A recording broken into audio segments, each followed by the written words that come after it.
घाटशिला विधानसभा उपचुनाव की वोटिंग से ठीक पहले सोमवार की रात बड़ा हंगामा हो गया। मुसाबनी थाना क्षेत्र के सुरदा क्रॉसिंग पर जामुमो और बीजेपी कार्यकर्ताओं के बीच जमकर विवाद हुआ। जानकारी के अनुसार सोमवार देर रात करीब 10 बजे जामुमो कार्यकर्ताओं ने बीजेपी प्रत्याशी बाबूलाल सोरेन को सुरदा क्रॉसिंग के पास बंधक बना लिया। आरोप है कि बाबूलाल सोरेन रात के अंधेरे में पैसे बांटने पहुंचे थे ताकि चुनाव को प्रभावित किया जा सके। जैसे ही जामुमो कार्यकर्ताओं को इसकी भनक लगी, वे मौके पर पहुंचे और बाबूलाल सोरेन को एक होटल के अंदर बंद कर बाहर से शटर गिरा दिया। सूचना मिलते ही प्रशासन हरकत में आया। घाटशिला के एसडीओ सुनील चंद्र, एसडीपीओ अजीत कुजूर और मुसाबनी डीएसपी संदीप भगत भारी पुलिस बल के साथ मौके पर पहुंचे। इधर जामुमो और बीजेपी दोनों दलों के समर्थक भी बड़ी संख्या में पहुंच गए और नारेबाजी शुरू हो गई। हालात इतने तनावपूर्ण हो गए कि पुलिस को बीच बचाव करना पड़ा। पुलिस ने स्थिति को काबू में करते हुए बाबूलाल सोरेन को थाने ले आई। पूछताछ के बाद देर रात उन्हें छोड़ दिया गया, जिसके बाद वे अपने समर्थकों के साथ थाने से निकल गए।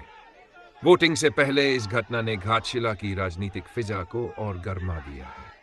अब देखना होगा इस बवाल का असर चुनावी नतीजों पर कितना पड़ता है। चुनाव था, चुनाव खत्म हो चुका है। आप रहिए, शांति से रहिए। आप घाटशिला विधानसभा के जनता ने जब निर्णय ले चुका है, आप उनको बरगलाने के लिए रात भर क्यों घूम रहे हो? क्या मतलब है? हम लोग इसीलिए संवैधानिक रोल से हम लोग एसडीओ और डीएसपी साहब को कहा कि प्रत्याशी का ठीक है, 3 गाड़ी के साथ में घूम रहा हूँ, हमको कोई आपत्ति नहीं, घूमे, जितना शौक है, दिन भर क्या, और 4 साल घूमे ना, हमको कोई आपत्ति नहीं। मेरा ये कहना है, यहाँ के जनताओं को रात में आप बरगलाने का काम कीजिए। लोगों को सोने दो, चैन से रहने दो। वो तो निर्णय ले चुका है, इतना डर क्यों? किस पार्टी के प्रत्याशी? ये तो बीजेपी का प्रत्याशी बाबूलाल सोरेन जी ने रात को आके यहाँ पर क्या कर रहा है? क्यों इतना लेट तक वहाँ पर अपना ग्रिल लगा के बैठा हुआ है? कौन सा मामला? जब बगरा भाई ऐसा आरोप है जब प्रशासन ने उसको छोड़ा है। कौन प्रशासन को हमने बोला कि प्रत्याशी तांडव ना करे।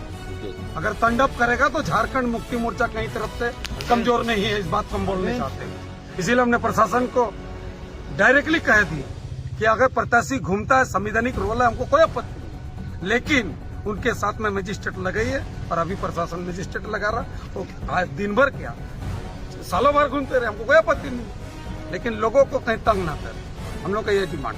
आपको क्या आपत्ति थी जब वो घूम रहे थे? क्या संदेश? क्या आपत्ति थी? जब वहाँ वो बैठ रहा था, किसी को 500 किसी को 1000 रुपया बांट रहा था, पैसा बरामद, पैसा के लिए। उनके साथ में जो हम कहना चाहते हैं कि जमशेदपुर का लोग कहाँ से आ गया? घाटशिला विधानसभा में जमशेदपुर का लोग कैसे आया? और जैसे ही प्रशासन आया तो जमशेदपुर का लोग भागना शुरू हो गया। क्या है? क्या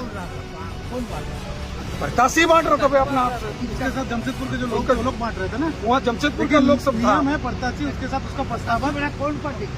अरे बीजेपी का बाबूलाल सोरेन के साथ। बाबूलाल सोरेन का। अब एक बात सीधा सीधी है, अगर प्रत्याशी आया है, एक बात क्लियर है, हम ये कहना चाहते हैं कि हम लोग का जनता, घाटशिला का जनता, ये सारे लोग समझ चुका है कि सोमेश सोरेन बहुत बहुमत से जीत रहा है। उस हार को देखते हुए रात भर बर्दाश्त नहीं हो रहा और यहाँ के जनताओं को रात उठा कर परेशान करने का प्रयास कर रहा है, जो कि ये नाकाम करेगा। हम लोग भी रात भर उनके साथ में रहेंगे और ऐसे प्रत्याशी को जिस विधानसभा से हमारे जनता 11 तारीख को निकाल ही देगा, लेकिन ये झारखंड मुक्ति मोर्चा में खड़े हैं और रात भर उनको जगवाड़ी करेंगे।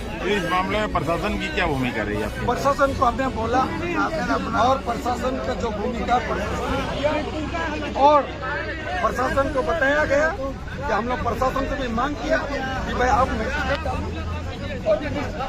इधर घूमते रहे, उसके पास घूमना उसका मौलिक अधिकार है ना। मजिस्ट्रेट लगा के, कैमरा में लगा के कहीं भी जाए, लेकिन चीज